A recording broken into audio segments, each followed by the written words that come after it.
In 1984, we were treated to a truly original concept for a fantastic movie. A movie with loads of comedy, a compelling cast with a real chemistry, oh, and ghosts.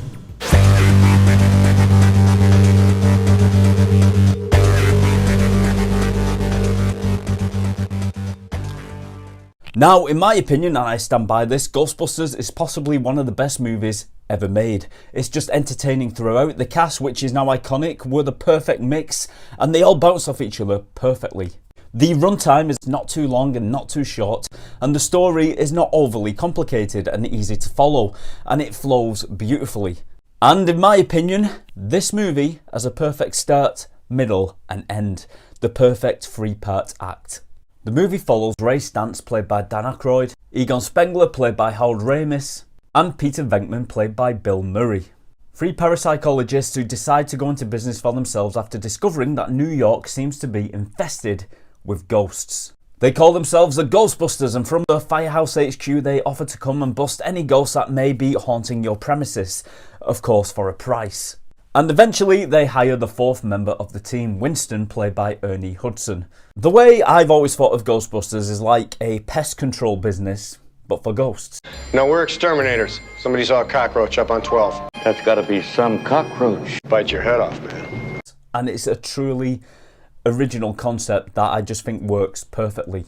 Now, one of the first customers to come to the Ghostbusters is Dana Barrett, played by Sigourney Weaver, who at this point in her career had starred in Alien in 1979, but had not yet starred in such iconic movies such as Aliens, Gorillas in the Mist and Working Girl, but she was still pretty famous.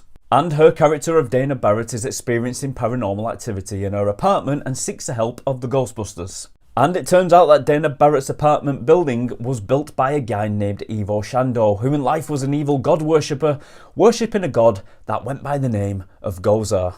And the building itself can resurrect the evil Gozar and bring ahead the end of the world. Now, originally, Dan Aykroyd had planned this movie for himself and John Belushi, who had already had success with the Blues Brothers. And Dan Aykroyd already knew a little bit about paranormal activity from his father, who had actually written books on the subject, and his father's passion for the unexplained rubbed off onto Dan Aykroyd, who has often stated in interviews that he is a believer in ghosts and UFOs and such. Also, Aykroyd's first idea for the Ghostbusters movie, which was at the time titled Ghost Smashers, saw the movie take place in the future, and the Ghost Smashers resembled a SWAT team that travelled through time and dimensions busting or mashing ghosts and aliens and such. And when this was pitched to Ivan Reitman, he thought it was a little bit complicated and too ambitious for a movie that hadn't yet been given a budget, and that was probably going to be given a very small budget. So instead, the concept was changed slightly, and the new stomping ground was a modern day New York City, and the story now revolved around a surge of ghostly happenings and a group of guys who go into business for themselves to capture these ghosts, set in a more grounded reality. And I think that sometimes simplicity is for the best, and this movie is a prime example of that. The simplicity makes it a better movie. And did you know that the movie's title, Ghostbusters, was not a sure thing? This was down to a TV show from 1975 that was also called Ghostbusters, and for a while the rights for the name were unattainable. But filming went on regardless, and anytime the actors mentioned the business name of Ghostbusters, they also did a few more takes with different names like Ghost Smashers and Ghost Breakers, just in case they could not get the Ghostbusters rights. But as we all know, it all worked out fine. Ghostbusters! Ghost Stoppers! Blasters? Blasters. Ghost Blasters! Now, that same TV show from 1975 also had a spin-off cartoon series called Ghostbusters. So eventually, when it was time to make a cartoon series featuring Peter, Egon, Ray and Winston, it was decided the name of the show should be The Real Ghostbusters to avoid any kind of confusion. As we all know now, sadly John Belushi passed away as the script was being written, and Bill Murray was brought in to play Venkman, who was absolutely brilliant in this role, and according to some, he is just playing Bill Murray. It's hard to imagine this movie without Bill Murray playing Peter Venkman. But in a way, John Belushi did still make it into the movie, as Slimer was said to be based on the appearance of John Belushi. Although, according to the sculptor of the Slimer model, the puppet had already been sculpted, and he simply passed it off as Belushi's lookalike, and the studio simply bought it. But regardless, Slimer is intended to be Belushi in spirit, despite originally being named Onion Head. Another character that was recast was Winston, and the part was originally offered to Eddie Murphy, who passed on the offer and the role went to Ernie Hudson, and as a result, certain scenes were cut from the movie. This is probably because Ernie Hudson didn't have the same star power that Eddie Murphy had back in 1984 with his appearance on Saturday Night Live. Originally, Winston was supposed to be slimed by Slimer in the hotel, not Venkman, but when Eddie Murphy refused the role, the script was altered, bringing in Winston later on in the movie. It did seem that Ernie Hudson was a little unfairly treated in the first movie, but he simply didn't have the star power that Eddie Murphy had way back in 1984, so it kind of makes sense that some of his scenes were cut. But in the second movie, Winston did get a slightly bigger part, although there were still scenes where he just wasn't present. I think what also makes this movie great was the practical effects, and I'm a big fan of practical effects, but let's face it, in the 80s, there wasn't many other options, but it does go in the movie's favour. Even after all these years, those practical effects still stand up. Admittedly, not all of the effects. The scenes with the terror dogs look a little bit janky now, as it was done with stop motion. But the close-up shots of the terror dog puppets, I honestly do think look amazing. But most of the practical effects in this movie are just brilliant. The library ghost, for example, was played by a real actress, and then it transitions into the horrific puppet perfectly, and it's terrifying. And then of course we have the puppet of Slimer, which is out of this world, which actually had a puppeteer inside the big green monstrosity wearing long sleeve green gloves. And the way they layer that into the movie is just brilliant and really effective. And of course there's so many other spooks that appear towards the end of the movie, such as a zombie taxi driver and multiple other ghosts that were just utilised perfectly. And I think one of the best special effects in this movie was of course the Marshmallow Man, who walks down the streets of New York towards the end of the movie. And of course, to achieve this shot, it was just a man in a suit walking down a miniature model of New York, with big toy car models on the road, and everything was done to scale, and the attention to detail was just amazing. And I also believe that the creation of the Marshmallow Man is a character that has now gone down in pop culture history. As a kid, I absolutely loved this scene, and as an adult, I still do, and I love the character of the Marshmallow Man. I remember being so excited when the Marshmallow Man appeared in the animated series when I was a kid. And then in my adult life, I was overjoyed to actually go up against him in the PS3 game, which also could be considered as the third installment in the franchise, as the story was written by Dan Aykroyd and all the cast members reprised their roles for the voice acting. And it's actually a pretty good story to follow as you bust some ghosts in an exciting game what makes you feel like you're in the Ghostbusters world. And you know what, I find it really hard to imagine this movie and the cartoon without that now iconic song and theme to the cartoon show, Ghostbusters. Ghostbusters! This song was written by Ray Parker Jr., and I honestly believe that the song was responsible for a percentage of this movie's success. It all goes hand in hand. When you think of Ghostbusters, you think of this song. And I remember as a kid growing up in the 80s, this song was just unavoidable. It was on the TV, especially on the animated TV show. It was played at Halloween, it was played at birthday parties, it was unescapable, and every time you just had to sing along. This movie was so impactful on me as a kid and many other kids. Ghostbusters were everywhere in the 80s. The animated TV show was on constantly. The toys filled every peg in the toy shops. There were books, t-shirts, comics. It was a massive part of the 80s and definitely had staying power as it never really went away. In the 90s, it got a new cartoon named The Extreme Ghostbusters, which carried on the adventures with a new team. And then IDW Comics gave the Ghostbusters a resurgence with a great comic run that is still going strong to this very day. And of course, we had many other movies like Answer the Call, which wasn't great. And then there's Afterlife, which I thought was pretty good, and Frozen Empire, which I found pretty poor. But the main reason I think that these movies are quite poor is simply because they don't star the Ghostbusters themselves, Peter, Ray, Egon and Winston, and cameos just don't count. For me, the original movie will always be the best and it's hard to beat. It's just a classic that has stood the test of time, and like I said, the effects may be dated in parts, but I think it adds to the charm. We now live in a world where Hollywood is always trying to reignite old movies instead of coming up with something new and fresh, like Ghostbusters was back in the 80s. And I believe that if they keep insisting that they need to bring back Ghostbusters for a new audience, I think they have three options that may prove successful. Option 1 is a new animated series featuring the original Ghostbusters, or a live action TV series, again with the original Ghostbusters characters. Or a brand new movie that is totally revamped, but once again featuring those original 4 characters recast with a fresh set of actors. I honestly think that is the best way to go. Instead of carrying on the original universe, create a brand new movie with the same characters recast for a modern day. Revamp it, reboot it from the beginning. Don't keep carrying it on. We will always have the original Ghostbusters movie. We will always have the sequel with the best cast possible. But now I think it's probably time to move on. And maybe, just maybe, a new generation of kids will scream at the TV screen, who you gonna call? Ghostbusters!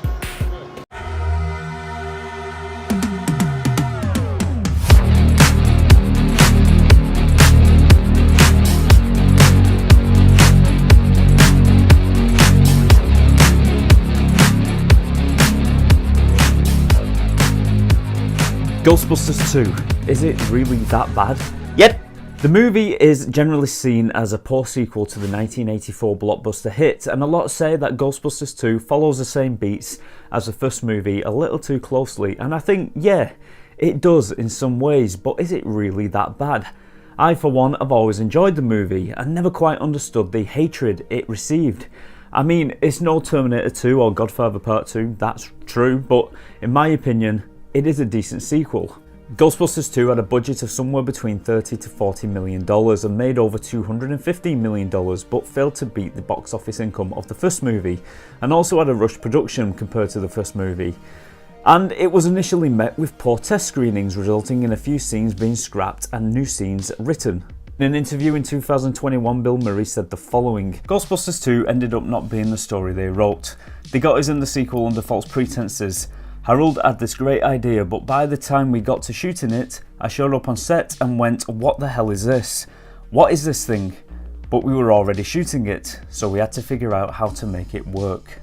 In June 1989, the movie was released and it was met with some criticism. Our next film is Ghostbusters II, the sequel to the best-selling movie comedy of all time, and it's a major disappointment. And I agree with you completely. This movie is a total disappointment. No thought went into it, no effort went into it, there's no comedy in it. Now I can't help but disagree with that review. The movie is actually quite funny. I mean, okay, the writers did stay close to the original movie, but I think there is some cool stuff in the movie that make it stand apart from the original. I'm not saying it does not have its faults. It does, and I'll get into those a little bit later, but does it deserve all the hatred it got? I don't think so. Now, another thing to bear in mind is that since the first movie was released, the animated TV show became a massive success. Every 80s kid knew who the Ghostbusters were, and toys were all over the place. So it was decided to tone down the movie, making the ghosts more cartoony and removing adult humour. But if you ask me, they didn't actually tone it down at all. Not that much. Also, there was another movie due to be released that was just around the corner that may have killed the excitement for the Ghostbusters. I'm Batman. And that was Tim Burton's Batman, which was at the time taking the world by storm, as it was one of the first dark series superhero movies we had ever seen, especially for a Batman project. Batman's become hip and cool and people can come out of the closet and admit that they read Batman. So that would have definitely had an effect on the popularity of this movie. Although the movie was not a failure, it made its money back and more, but not as much as the first movie. The movie starts 5 years after the original movie, and in the opening scene we see a blob of slime seeping through the pavement as a pram wheel rolls over it. The woman pushing the pram is Dana Barrett, and we later find out that her and Venkman was an item for a while before they split. She had a child called Oscar with her now ex-husband, and fun fact, Oscar was actually played by 2 twin babies. Now, it would seem that the slime that the pram wheel went over somehow possessed the pram, which takes off down the street on its own accord and into the road, weaving in and out of traffic before stopping just before a buzz nearly hits the baby. Now, I love this scene. It's such an edge of your seat kind of scene, as the pram narrowly avoids being ploughed into by incoming traffic, and I think it was quite a good way to open the movie. Now, after the title sequence, we quickly find out that the Ghostbusters are no more, after being sued by the city for damage caused in the first movie, and for some reason they are seen as frauds or tricksters. Oh man, this is so bad. Okay, so let me get this straight. In the first movie, the Ghostbusters defeat a giant marshmallow man which is rampaging through New York City, trampling on cars, knocking over buildings, and they still think it was an illusion? And they're blaming the Ghostbusters who saved the world? And you think this is a good movie? Anyway, after the first movie, the gang all split. Ray is now the owner of a bookstore called Ray's Occult, as well as driving around in a worse-for-wear XL1 with Winston. The two of them attend birthday parties for kids who don't exactly appreciate them and would rather see He-Man attend the party than the Ghostbusters. And here's a fun fact, Ivan Reitman, who directed this movie, actually placed his son in this scene, and his son would later go on to direct his very own Ghostbusters sequel, which is Ghostbusters Afterlife. Egon is now working in a lab looking into human emotions. Fun fact, the little girl in this scene who is playing with the puppy is Ivan Reitman's daughter. And Venkman has used his 5 minutes of fame to host a TV show called The World of the Psychic. And I thought this was a genuinely funny idea, as Venkman interviews the guests who are clearly insane. Well, apart from maybe this guy. I have a strong psychic belief that the world will end on New Year's Eve. Well, for your sake, I hope you're right. Now, after Dana had a paranormal experience on the street, she asks for the help of Egon, who brings along Ray, and Peter Venkman invites himself. After running some tests on Oscar, they go out into the street to where the pram suddenly stopped in the middle of the road, only for Egon to discover that there are some very strange readings coming from under the ground, which leads to the three Ghostbusters illegally digging a hole in the middle of the road and lowering Ray down, where he discovers a river of slime in an old unused railway station. And the visuals for this scene are actually quite cool. I do like it a lot. I think for the time it was made, it is actually quite good. Now, Dan Aykroyd originally had a plot that would see Dana kidnapped and taken to Scotland and held underground by furries and other creatures. And is anyone getting Hellboy 2 vibes from this? Now, this idea proved to be too expensive and the idea was ultimately scrapped, and the movie was based in New York instead. But some of the underground elements of the first draft did remain in this film, with the river of slime running under New York City. And this was done because the slime somehow feeds off people's negative emotions, and what better place to do that than in New York City. Now, as Ray dangles over the river of slime, the slime actually becomes animated and actually starts to try and grab Ray, and this actually freaked me out quite a lot as a kid, and it is quite freaky to this day. Now, as Egon and Peter bring Ray up, he accidentally kicks a pipe which falls and somehow causes a power cut, and it plunges all of New York into darkness. And for this, the three Ghostbusters find themselves in court for causing all the trouble. This is where we get the brilliant inclusion of Rick Moranis, who played Louis Tully in the original and in this is reprising his role. He plays the Ghostbusters lawyer, who is totally unprepared for this situation. And the fact that the Ghostbusters had him as the lawyer, I think, was a stroke of genius. I found this so funny, and Rick Moranis played this part so well, and it was a pleasure to see him return as a friend to the Ghostbusters. And man, like I said, is he funny. He's probably one of the worst lawyers I've ever seen in a movie. I was stuck in an elevator for 2 hours and I had to make the whole time. But I don't blame them, because one time I turned into a dog and they helped me. Thank you. Fun fact, after this movie, the character of Louis Tully was actually added to the cartoon series because he proved that popular. So in the courtroom is a jar of slime that Ray collected from the underground as evidence. And as Judge Wexler is giving his verdict with some serious negative attitude, the slime seems to react by bubbling violently, causing two ghosts strapped to electric chairs to explode into the courtroom. And they don't seem too happy with the judge, who they attack. It turns out that these ghosts were sent to the electric chair by the judge for murder. As the ghosts are causing mayhem, the judge tells the Ghostbusters they need to do something, and they agree as long as the charges are dropped. Then we see Ray, Peter and Egon equip themselves with their proton packs and go about trapping the ghosts. And I absolutely love this scene. It's very exciting to see them back for the very first time in 5 years. It would have been better if Winston was in this scene, but I suppose he wasn't on trial, so you kind of excuse that. And it's also in this scene that we get one of my favourite gags in the entire movie. Ray. Egon. Now, another thing I really like about this scene is that the effects are actually really good, taking into consideration the year this movie was made and the fact that the ghosts were puppets, not CGI. And here's another fun fact for you. The Scoleri brothers may have actually been loosely based on the real-life Scoleri brothers, who apparently once robbed the store of Harold Ramis's father. Now, after the Ghostbusters successfully trap the ghosts, they burst out of the courtroom and declare that the Ghostbusters are back. And then the movie treats us to a montage of the Ghostbusters getting back to work once again, busting some ghosts, and sometimes wearing some brand new outfits that look very swish, although I must admit, I do prefer the beige. Also, the Ecto-1, which was a little worse for wear at the beginning of the movie, gets a very nice makeover. Now, as the movie goes on, we learn that slime can be affected by negative emotions, giving power to some spooky ghosts. And of course, we also have the main villain, Vigo. Another reason why this movie is so good, due to the fact that this guy is actually very scary. Now, Vigo is a medieval sorcerer who always reminded me of Vlad the Impaler from Dracula, and apparently he was indeed based on this character as well as many others. And here's another fun fact, the actor playing Vigo was actually angered during the showing of this movie after discovering that his voice had been dubbed. Now back to the story, Vigo is now possessing his own painting in the art museum where Dana works. Now I think this actually makes it more scary because most of the time Vigo is actually in his painting, and every now and again you'll see him crack a creepy smile or move slightly within the frame, which makes this all that more scary. When Vigo makes himself known to Janosch, we get Vigo's disturbing dialogue and we learn his desire to live again, and to do that he needs a child, which turns out to be Dana's child, Oscar. And to add a little bit more background to the character, we also get this disturbing description from Ray. Vigo the Carpathian, born 1505, died 1610. Was poisoned, stabbed, shot, hung, stretched, disemboweled, drawn, and quartered. Also known as Vigo the Cruel, Vigo the Torturer, Vigo the Despised, and Vigo the Unholy. Now let me remind you, a lot of people believe that this movie was toned down due to the cartoon's success, but if you ask me, that simply isn't the case.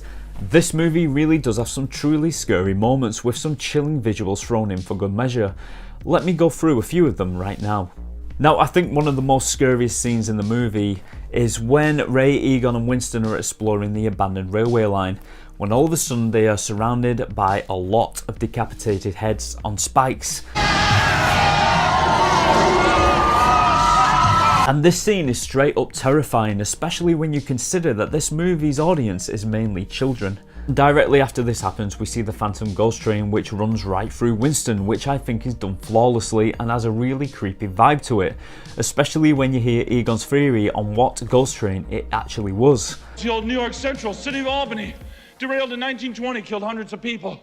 Now apparently these scenes were put into the movie late on in production to add more scares, and it certainly did do that. It's possibly one of the biggest scares in both movies combined, in my opinion. Another scene that was apparently added later on was a scene in where Egon and Ray are developing the photos in the Red Room, and then it suddenly bursts into flames before Winston saves them from burning to death. And this scene also amplified the danger presented from Vigo. And then there's a scene where Oscar has ventured outside of his bedroom window and is standing very close to the edge of the building, which in itself is a horrifying thing, but I think what happens next is truly creepy. In the distance we see an elderly woman who looks like a demonic Mary Poppins with a pram floating towards Oscar through the night sky, who then with glowing red eyes extends a large ghost hand and grabs Oscar and floats away with him in the pram. It is quite a creepy scene. The demonic Mary Poppins actually turns out to be Janosch in dress up, which always confused me as a kid because Janosch isn't dead and this scene clearly shows him as a ghost. I always thought this scene would have been more effective if they actually got an old woman to play the part with some rotting prosthetics on her face and rotten teeth maybe, but nonetheless it was still a very creepy scene. Then there is a very cool shot of the Titanic arriving at the docks and we can see all the ghost passengers walking out of the hole created by the iceberg, and it is all very eerie and creepy, and it probably works more because it was actually a real life disaster. In the animated series, Slimer has a very big role. He's part of the team, so to speak, so in Ghostbusters 2 he makes a return. Unfortunately mainly in montages where we see that Slimer is now in the firehouse but not exactly welcomed. Now apparently there are a few scenes that were actually cut from the movie involving Louis Tully and Slimer, and I must admit, being an 80s kid who loved the animated series, it was great to see Slimer return, and even as an adult now I would love to see those deleted scenes someday make their way back into an unedited cut of Ghostbusters 2. Now another deleted scene apparently showed Ray driving the Ecto-1 very dangerously whilst possessed by Vigo, but for some reason this was also cut and wasn't included, although elements of this scene still exist in the movie when Venkman reacts to Ray running a red light. Now, although I clearly have a lot of love for this movie, I do admit that this movie was not perfect. It is kind of a copy of the first movie to some extent, but I really do feel that Ghostbusters 2 is different enough to make it stand out on its own. It has a mix of some very cool scenes and some new ideas that I really do believe makes it a very good sequel. But there are some faults I do have with the movie, although they don't bother me all that much. First of all, we see the welcome return of Janine, who I actually do love, but I must say her character has been drastically changed for this movie. Maybe to keep in line with the cartoon, but she almost does not seem like the same character from the first movie. And she now has a crush on Lewis rather than Egon. Then there's the inclusion of the slime, which I don't think is an awful idea, but I wasn't completely sold on the idea of the slime being able to animate objects. I mean, the toaster jumping around on the table I was okay with, that was fine, and I could just about excuse the bathtub monster that tries to grab Dana and Oscar. But the scene I had the biggest issue with was the Statue of Liberty coming to life with the aid of the slime, some good mood, and the Nintendo Advantage controller. Even as a kid, I couldn't accept how the statue could come alive and actually walk. It seemed a little too far-fetched, and I know that sounds a little strange about a movie about zapping and trapping ghosts, but it never quite worked for me. But that being said, it is a fun scene and I still enjoy it to some extent. One of my biggest gripes is the actual ending, where we see the Ghostbusters go up against Vigo as he crashed through the skylight and save Oscar from the possession ritual. I thought the entrance of the Ghostbusters was good. It's the actual battle that comes after this which I found a little lackluster, as Vigo, who is quite menacing, I'll give him that, simply reflects the Ghostbusters' proton blasts and paralyses them for a short time. It's only when Vigo hears the people of New York singing outside to welcome in the new year that he begins to weaken and retreats back into his picture. And after possessing Ray momentarily, the Ghostbusters defeat him by blasting him and covering him with positively charged slime. And that's it, it's as simple as that. It's not the worst ending, and like I say, I do still enjoy this movie, but I'd hoped for something more. I also want to briefly touch on the soundtrack, which I think has some very good songs in there, especially the hit song by Bobby Brown, On Our Own, which is actually really catchy and actually incorporates some of the plot of the movie into the lyrics. And man, is it so good, and I fear slightly forgotten, but probably not by you Die-Hard fans. And of course we can't forget the Ghostbusters rap by Run DMC, which is also a very good addition. In conclusion, I stand by this movie. It's not as groundbreaking as the first, which in my opinion is a perfect movie, but I think Ghostbusters 2 is a very good sequel. Not perfect, I am aware of its faults, but it has some pretty good character development. The more cartoony, spooky scenes really do work well, and then when they bring the real scares, they work even better. And then of course we have a full cast of some very funny actors, and some of the jokes don't quite land, but the majority certainly do. And let's face it could have been worse.